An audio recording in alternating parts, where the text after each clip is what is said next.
Bienvenue aux grandes entrevues du service de soutien à la formation. Aujourd'hui, nous sommes en compagnie de Nicole Dufresne qui nous fera part de sa conception de l'enseignement et de l'apprentissage. Nicole Dufresne est professeure à la Faculté d'éducation physique et sportive depuis 1973. Au départ, elle s'est intéressée à la formation technopédagogique, principalement en danse et en mouvement expressif. Elle a encadré plusieurs étudiants et étudiantes en création artistique. Elle a produit plusieurs spectacles de création de danse entre 1973 et 1990. Elle a enseigné aussi à l'option théâtre dans les années 80 et depuis, elle enseigne en intervention de l'activité physique, au baccalauréat en kinésiologie et aussi au bac en enseignement en éducation physique et à la santé. Madame Dufresne est responsable des dossiers étudiants à la Faculté d'éducation physique et sportive depuis 1979. En 1987, elle devenait secrétaire de faculté et depuis 2003, elle est vice-doyenne aux affaires étudiantes.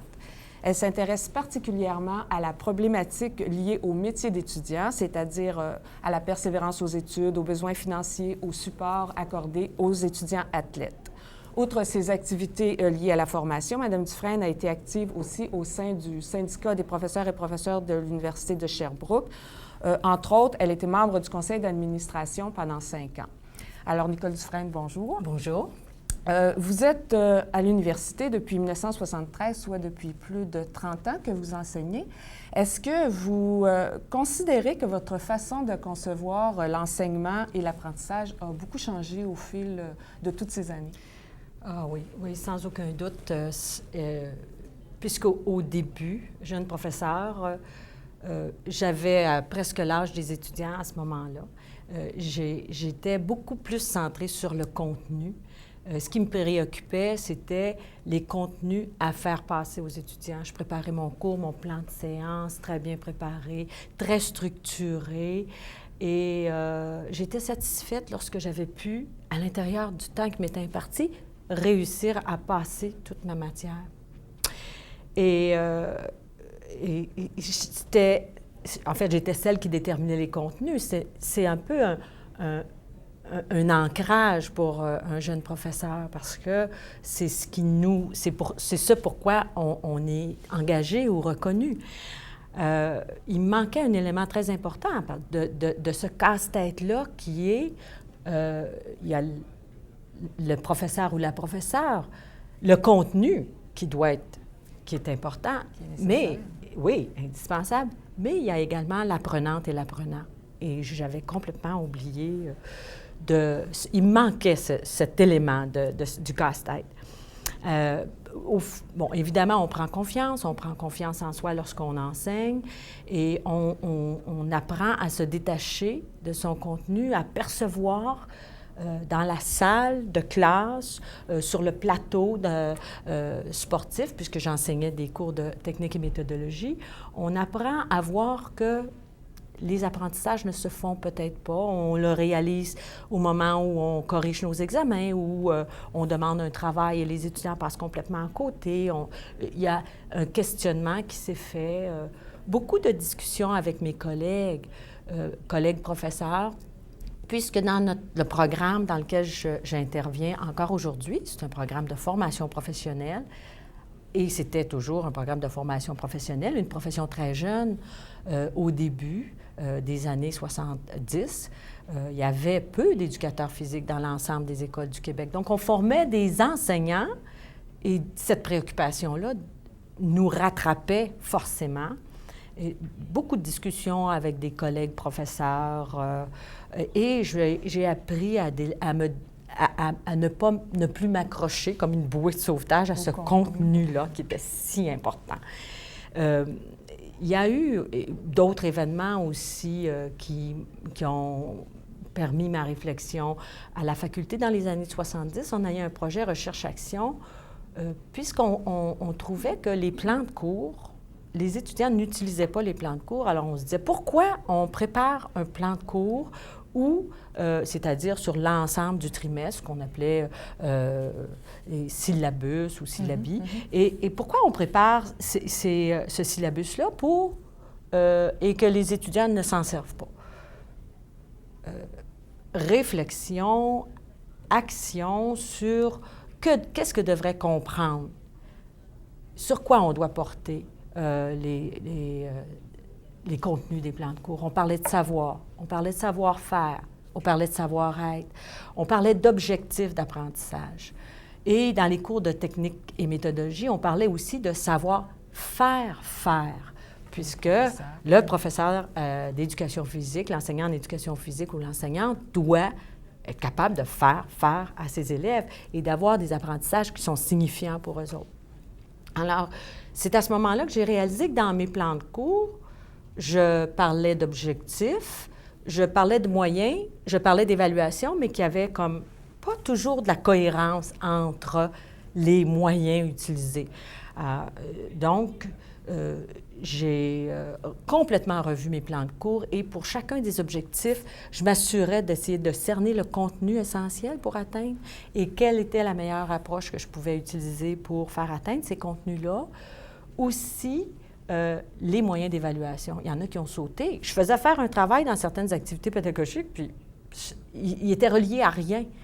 Alors, vraiment, c'était un élément qui a été important aussi dans ma réflexion sur l'apprentissage, parce que justement, ces plans de cours-là, on voulait que ce soit un outil pour les étudiants qui servent à leur apprentissage. Et on a toujours gardé ça à la faculté, des plans de cours où les objectifs, les contenus et les moyens d'évaluation doivent être en cohérence. Oui, oui. Tout à fait.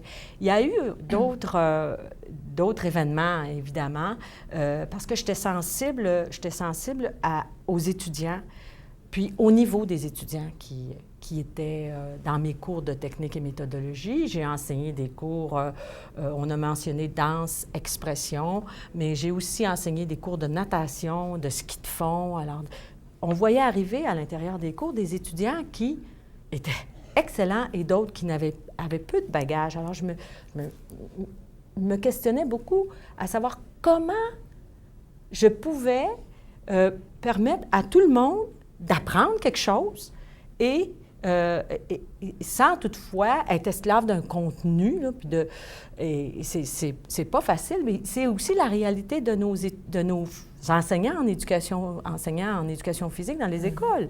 Et la même chose pour l'enseignante ou l'enseignant en français. Il y a des niveaux différents. Comment je peux aider chaque personne à atteindre au maximum à faire un apprentissage important, significatif. Qu'il ne perde pas son temps et qu'il aille déjà plus loin. C'est ça. Peu importe d'où il part. Oui. C'est ça.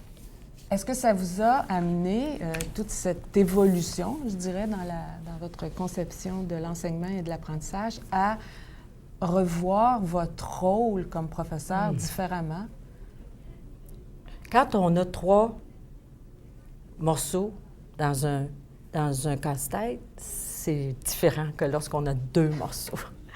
Alors, il faut tenir compte du 3e morceau. Et là, je me suis vue plutôt comme facilitatrice, une personne qui pouvait créer des situations d'apprentissage qui traitaient de contenu important, mais qui tenaient compte du départ de ce qu'était l'étudiant et comment l'étudiant apprenait.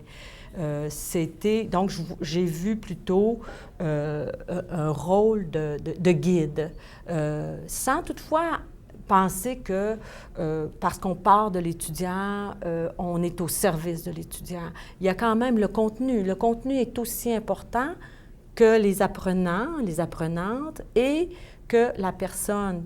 C'est un peu un triangle. Quand je parle de casse-tête, mais c'est un peu un triangle dont les parties doivent être égales en finalité, dans le sens où le contenu, c'est sûr qu'au départ, le contenu est important, puisque souvent les étudiants n'ont pas toute la maîtrise des contenus. Il y a peut-être une plus grande part, et l'intervenant ou la professeure ou le professeur aussi, mais il faut intégrer l'étudiant pour que chacun, pour que ça s'imbrique un dans l'autre. Je ne sais pas si... bon. Et finalement, s'il n'y a pas de lien entre les 3, c'est l'apprentissage qui en souffre. Je pense que oui. Le résultat final est moins probable pour l'étudiant ou l'étudiante. Parce que il faut que ça parle à l'étudiant. On fait des apprentissages quand ça nous stimule, quand on s'investit. Il faut que l'étudiant soit partie prenante de son apprentissage. Et à ce moment-là, c'est de trouver les façons. Et j'ai été aussi influencée par Bloom, caractéristiques individuelles et apprentissage scolaire, et par Rogers à ce moment-là, Liberté pour apprendre. Et là, Liberté pour apprendre, il ne fallait pas penser que tout était libre et je vous donne des choses et vous apprenez si vous voulez. Je me disais, là aussi, rigueur, puisqu'on est ici pour assurer une formation. Et c'est à ce moment-là que j'ai développé des projets par objectif, justement pour aider, pour permettre, parce que c'était très important, permettre aux personnes qui arrivaient dans un cours de technique et méthodologie avec des habiletés, des savoirs et des savoir-faire de l'habileté très avancés, et les autres qui en avaient moins ou à peine. Comment on pouvait faire pour donner un cours pour que tout le monde avance, au lieu de donner un cours pour permettre aux des gens qui avaient moins de connaissances d'arriver.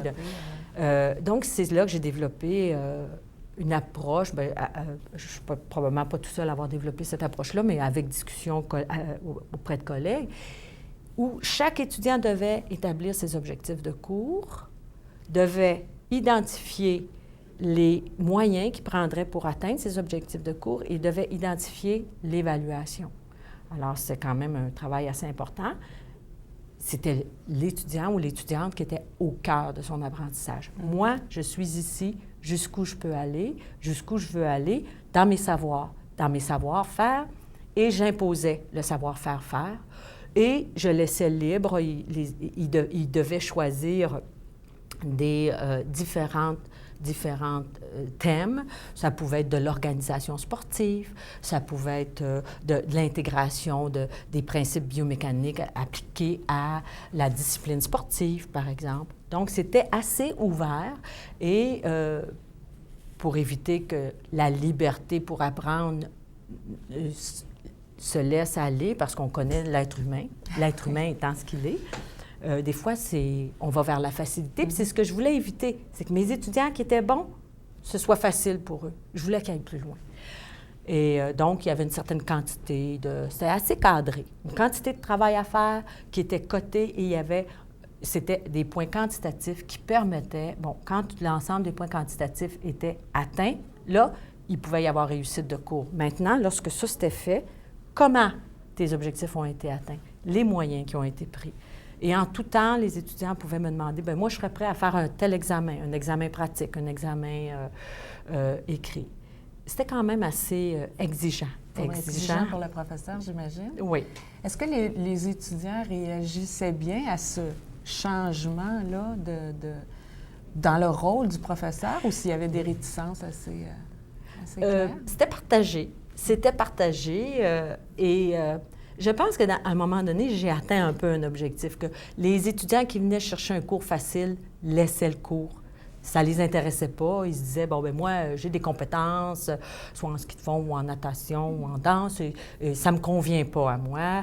Donc, évidemment, il y avait des gens qui laissaient le cours pour ça, mais ça répondait, toutes les autres personnes qui décidaient de s'investir dans le cours, les projets qui ont eu lieu, des projets d'organisation, de sorties midi pour l'ensemble des étudiants du campus en ski de fond, des sorties de soir au clair de lune, à la pleine lune, des ateliers pour les gens du campus qui voulaient apprendre le ski de fond. Le ski de fond commençait et n'était pas aussi populaire qu'il l'est présentement. Donc, des gens qui organisaient des ateliers midi pour justement réinvestir et apprendre à faire apprendre. Alors, il y a eu des projets très intéressants avec ce type de cours-là, et c'était dans les années, à la fin des années 70, dans les années 80. Puis par la suite, ce sont des cours que j'ai moins donnés, mais aussi, faut penser à l'investissement personnel qu'on doit mettre là-dedans, parce que ça fait une rencontre au début de session, une rencontre en fin de session, ajustement, la note à donner à l'étudiant en fonction de... C'était très exigeant, mais aussi très, très valorisant.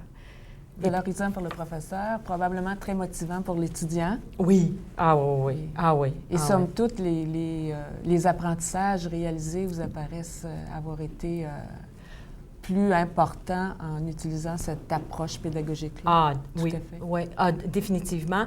Je n'ai pas fait de comparaison avec d'autres années, mais juste avoir la qualité de l'acquisition technique ou du savoir-faire que les étudiants démontraient en fin de cours, l'investissement, le temps qui passait.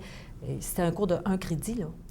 Le temps qui passait dans ces activités-là, c'était important, mais ils étaient passionnés par leur projet. C'est un peu la pédagogie par projet qu'on a aujourd'hui dans nos écoles, de ce qu'on demande, la pédagogie par projet, à ce moment-là. Puis par la suite, bon... j'ai plutôt regardé, ça dépendait aussi des types de cours, des projets par critériés. Quels sont les critères, qu'est-ce que c'est l'acquisition à atteindre, le minimal qu'on pourrait atteindre dans un cours pour dire qu'on a développé certaines habiletés de faire et la même chose dans le faire-faire.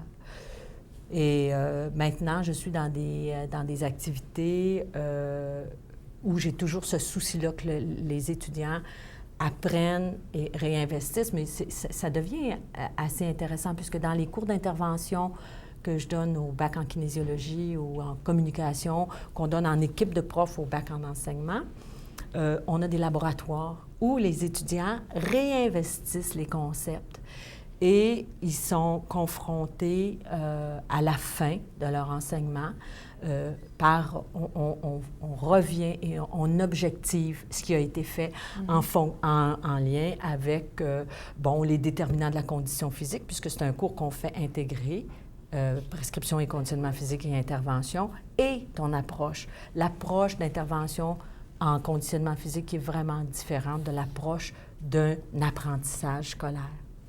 Alors, donc, c'est toujours très, très présent, puis c'est présent chez beaucoup de collègues à la faculté. Heureusement, ça se développe. Oui. Dans un autre ordre d'idées, on parle souvent de la place, ou on se questionne souvent sur la place de la culture générale dans une formation universitaire. Certains pensent que ça a moins de place que par le passé parce que, les besoins du marché du travail on doit y répondre de façon plus importante. D'autres pensent que c'est toujours essentiel. Est-ce que, selon vous, cette culture générale-là a encore sa place dans la formation universitaire? Par exemple, dans votre domaine à vous, là, qui est l'éducation physique et la kinésiologie? C'est une bonne question. C'est une question qui m'a fait beaucoup réfléchir. Parce que je me suis posé, qu'est-ce que la question? Bon, peut-on définir ce qu'on entend par culture générale aujourd'hui? Est-ce que la culture générale, c'est ce qui était valorisé dans les années 50-60 avec, les grands courants philosophiques, littéraires, les arts, l'histoire, les arts, autant les arts visuels que les arts de la scène, connaître les peintres, l'influence. Je pense que... Et là, ça répondait à ce besoin-là, mais je pense que la culture doit répondre aux besoins de notre société aussi, parce que le contexte change. La culture, en soi, n'est pas une fin, c'est pas figé, ça bouge, ça évolue. On a juste à penser que, dans les années 60, il n'y avait aucune mention des féministes. Et la place de la femme, maintenant, ça fait partie de la culture. On ne parlait pas d'éthique à ce moment-là. Puis avec le développement éclaté des connaissances, c'est bien évident qu'il y a d'autres éléments qui viennent se greffer à cette culture-là. Et je ne pense pas qu'on peut piler sur la culture des années 60, puis en arriver à dire, on ajoute. Je pense que ce serait irréaliste. Ce serait irréaliste de penser comme ça.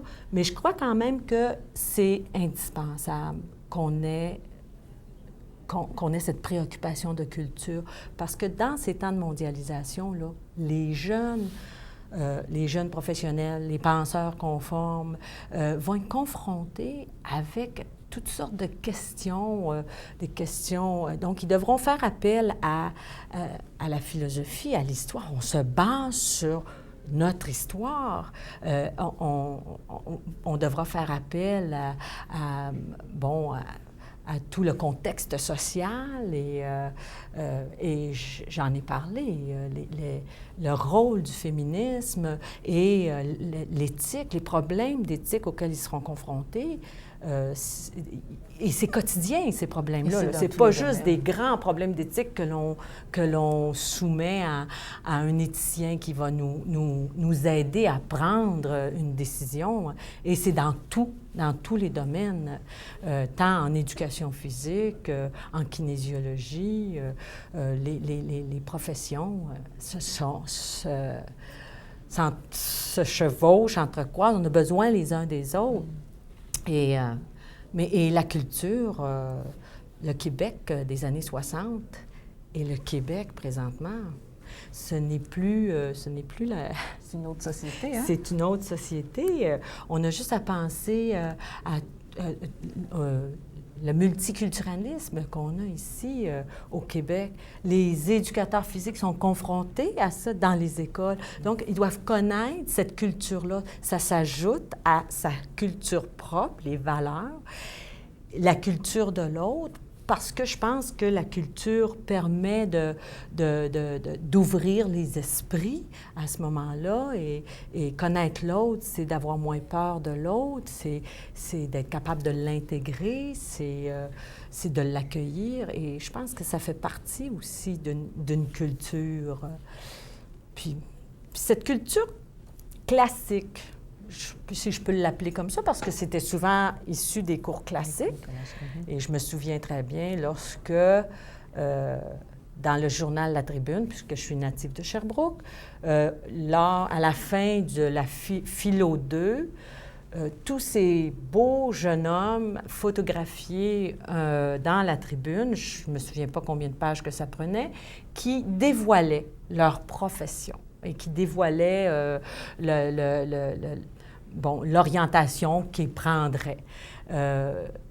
Et je vous fais remarquer que c'était seulement des hommes à ce moment-là. Hein? Alors, donc, la formation universitaire était basée sur cette formation classique que les gens avaient.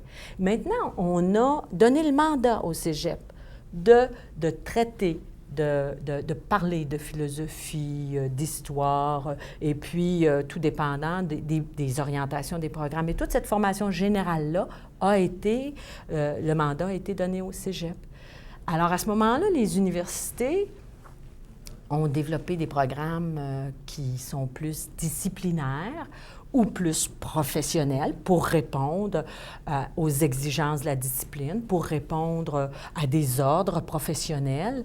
Et 120 crédits dans une formation d'un bac en enseignement en éducation physique et à la santé, il n'y en a pas assez.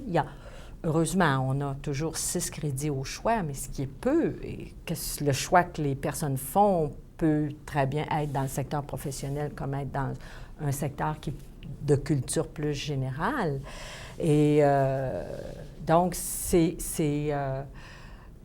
formation-là, les exigences aussi des disciplines, le développement des connaissances fait qu'on a passé de ces crédits-là, des fois, pour pouvoir répondre adéquatement ou complètement juste à la formation professionnelle ou disciplinaire.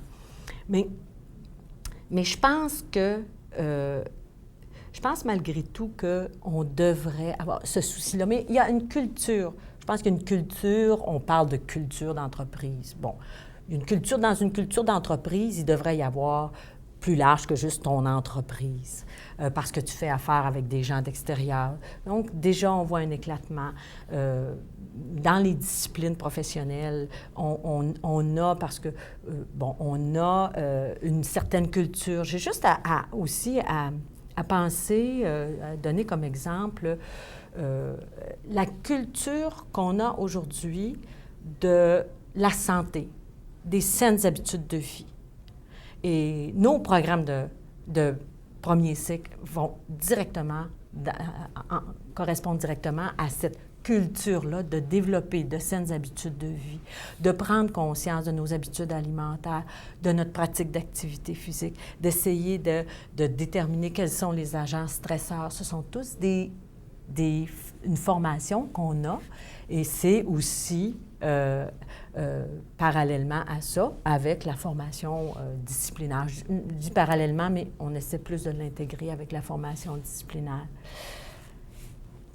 Alors, c'est un peu ma réflexion sur la culture. Puis aussi, dans cette réflexion-là, j'ai regardé du côté de l'étudiante et de l'étudiant. L'étudiante et l'étudiant des années 50, 60 s'attendaient à recevoir cette formation-là qui leur donnait une vision plus globale. Tandis que nos jeunes aujourd'hui sont beaucoup plus préoccupés par l'obtention d'un diplôme qui va leur assurer un emploi.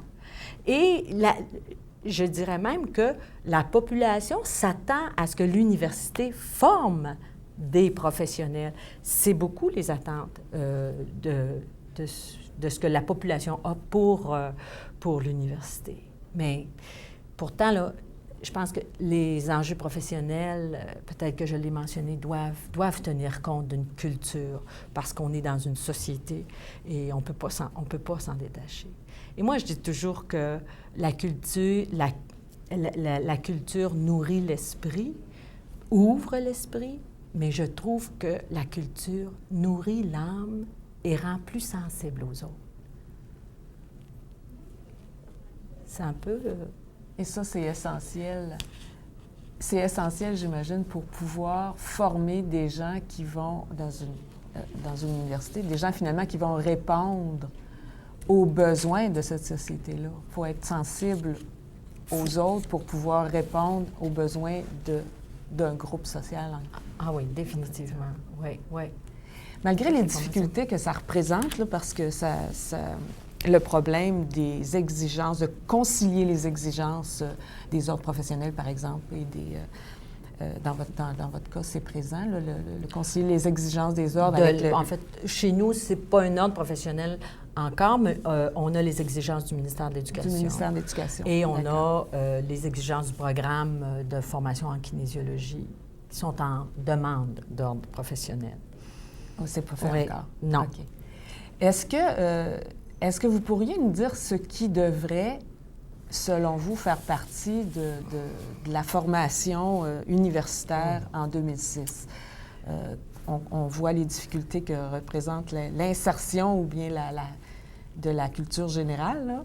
Est-ce qu'il y a d'autres éléments que vous voyez comme essentiels dans la formation, une formation de qualité là, en 2006, formation universitaire? Oui, formation universitaire, mais je m'attarderai plutôt à nos programmes de formation qui sont de premier cycle, qui sont des programmes de formation professionnelle. Donc, le baccalauréat en kinésiologie et le baccalauréat en enseignement en éducation physique et à la santé.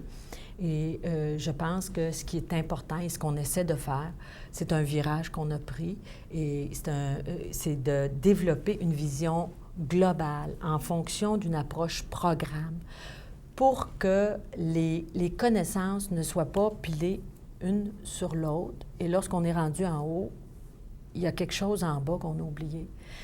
Donc, d'interrelier, de toujours avoir cette approche où les objectifs de formation et les cours sont au service des objectifs de la formation et qu'il y a une intégration. Il y a une intégration de mes connaissances de cinésiologie biomécanique parce que je connais le corps humain, je connais les principes mécaniques du corps humain. Dans mon observation, dans ma pratique, quand j'observe, je réinvestis et allié à un travail d'équipe dans mon équipe école ou dans l'équipe dans laquelle je travaille en milieu professionnel. Donc, dans la formation, on devrait tenir compte de ces éléments-là.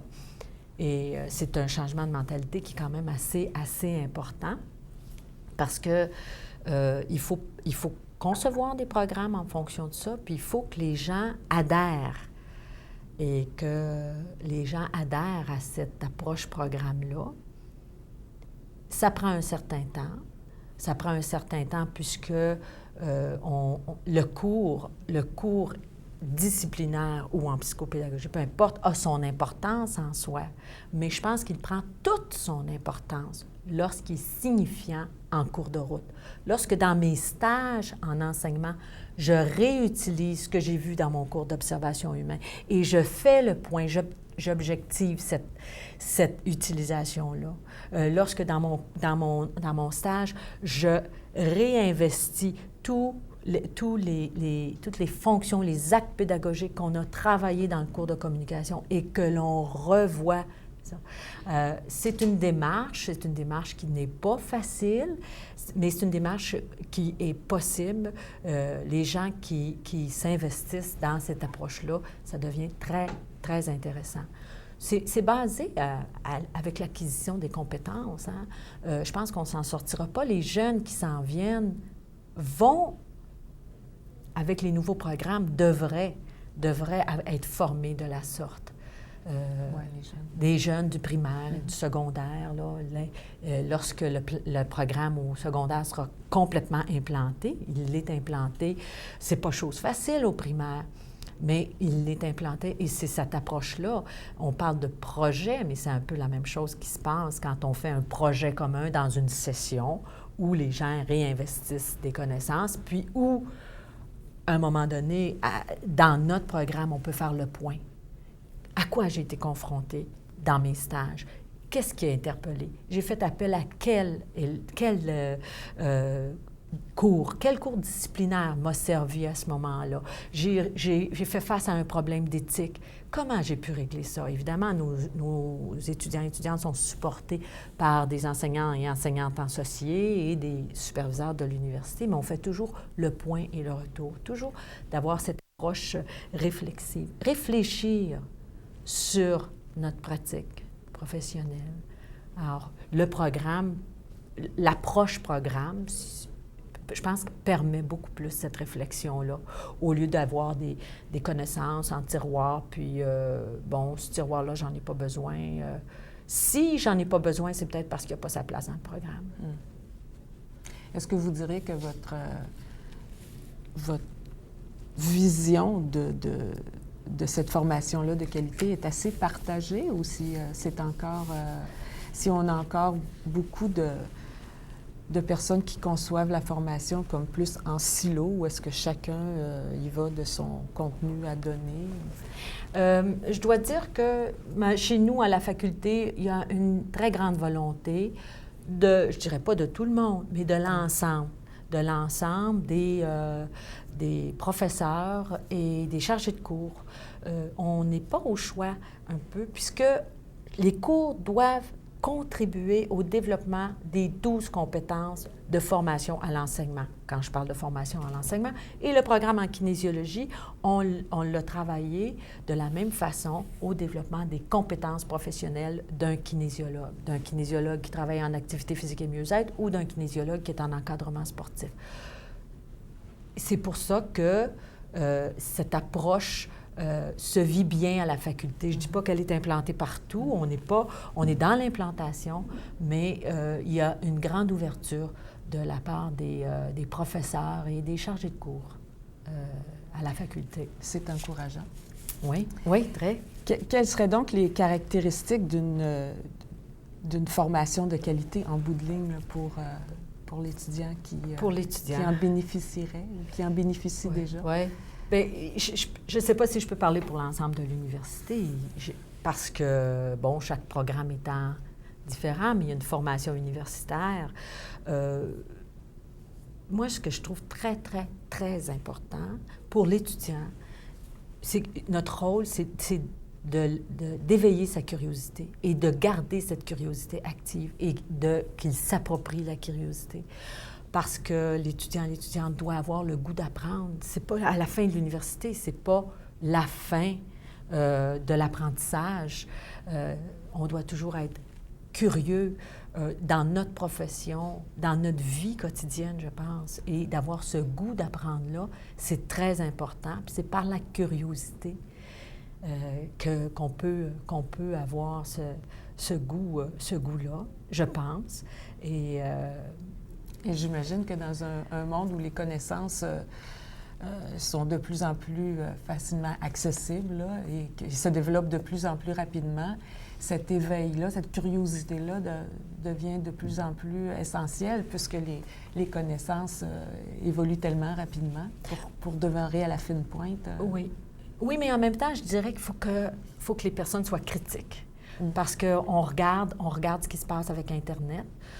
C'est tout, on a tout, on n'a rien sur Internet. En fait, on a tout, on n'a rien. On a de l'information. On a de l'information crédible, mais on a aussi de l'information de piètre qualité. Alors, cet esprit critique-là, outre la curiosité, dans la curiosité, il doit toujours avoir cet esprit critique-là, de toujours être capable de réfléchir sur sa démarche professionnelle ou sur l'information qu'on va chercher et de toujours être capable de faire la part des choses.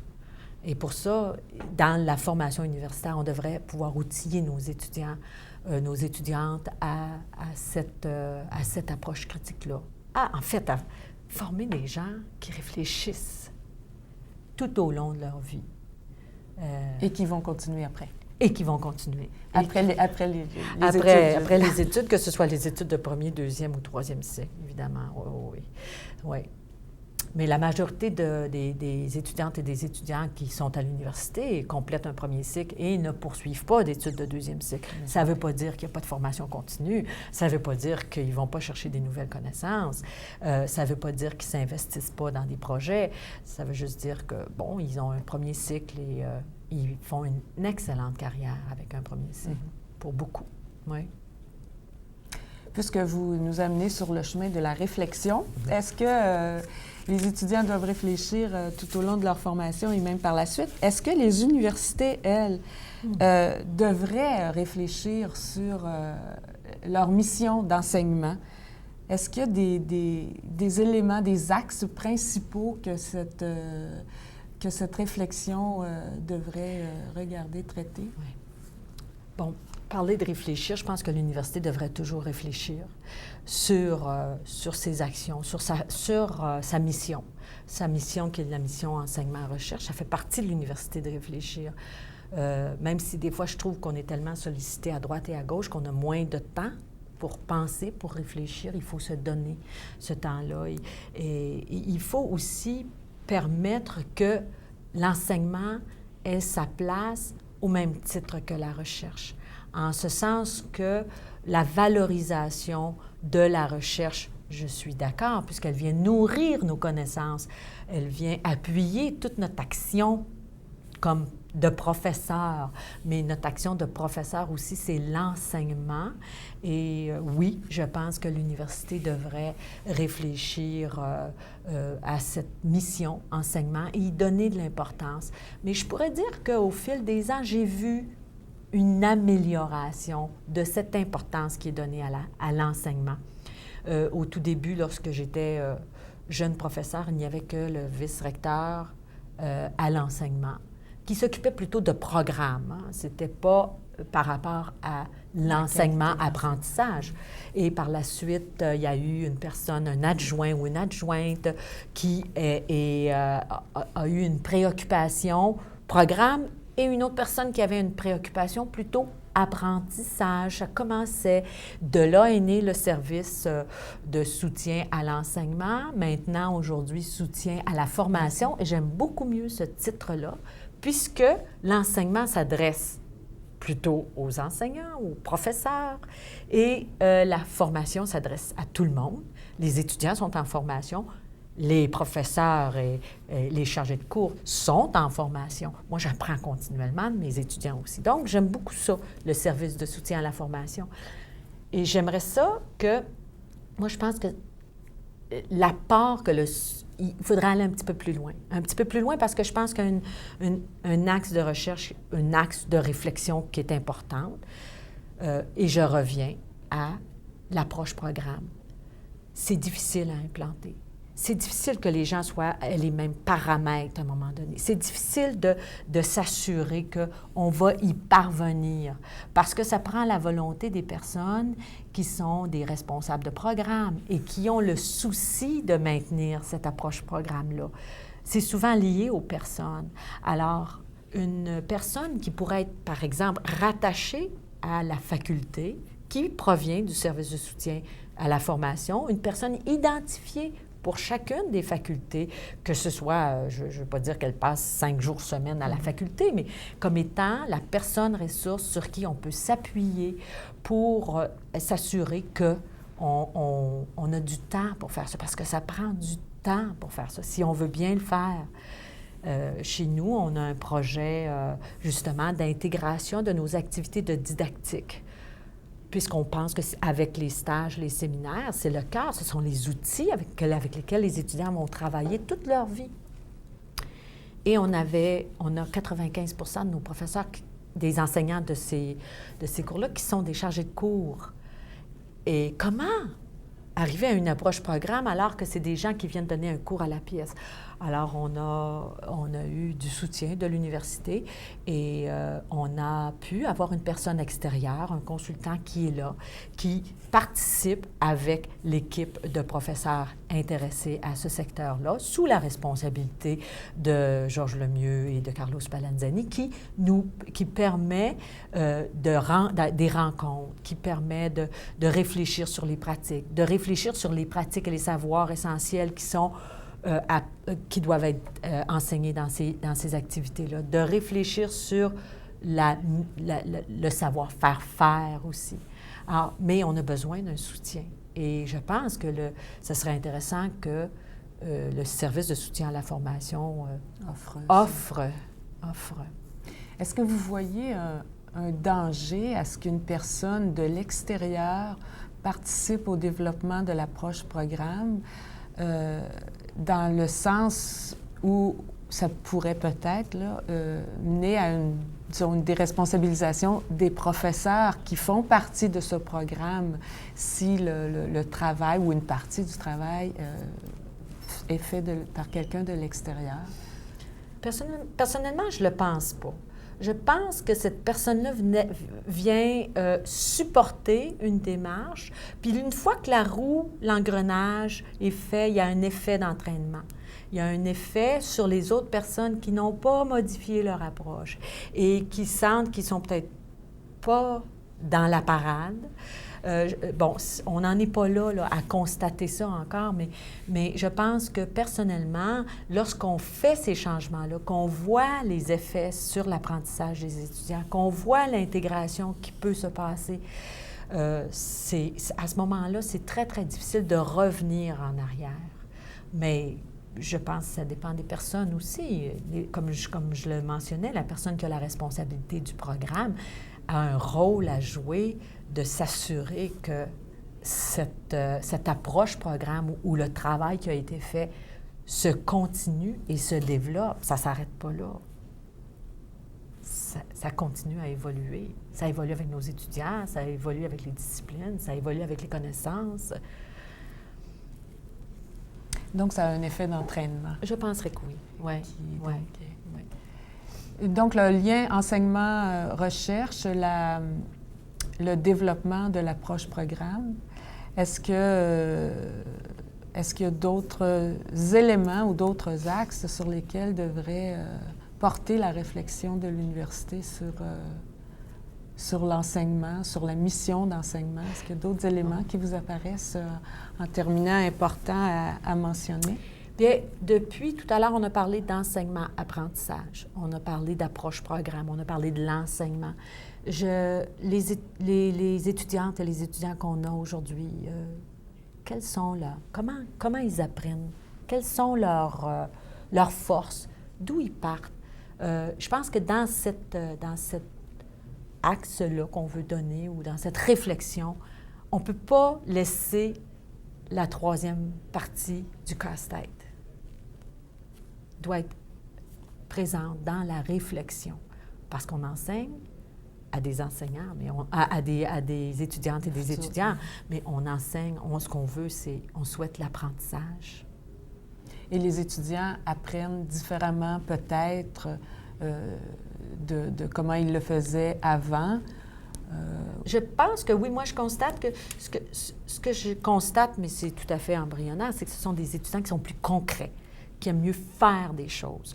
C'est peut-être particulier à notre discipline en éducation physique ou en kinésiologie, mais ils aiment apprendre avec un concept, mais en le reproduisant, en le faisant et en y réfléchissant. Et probablement que les gens qui auront tout l'approche des nouveaux programmes au primaire, secondaire, apprendront autrement. On devra s'ajuster à ces apprentissages-là. Une classe magistrale pour ces étudiantes et ces étudiants-là. Qui auront été formés qui différemment. Auront été formés différemment. Ce sera tout un choc. Mais il faut s'y préparer. J'aime bien votre idée du puzzle à 3 morceaux. Je trouve que ce sont des... votre conception nous apporte beaucoup d'eau au moulin à la réflexion sur l'enseignement et l'apprentissage. Alors, je vous remercie infiniment d'avoir participé à cette entrevue. Ça m'a fait plaisir.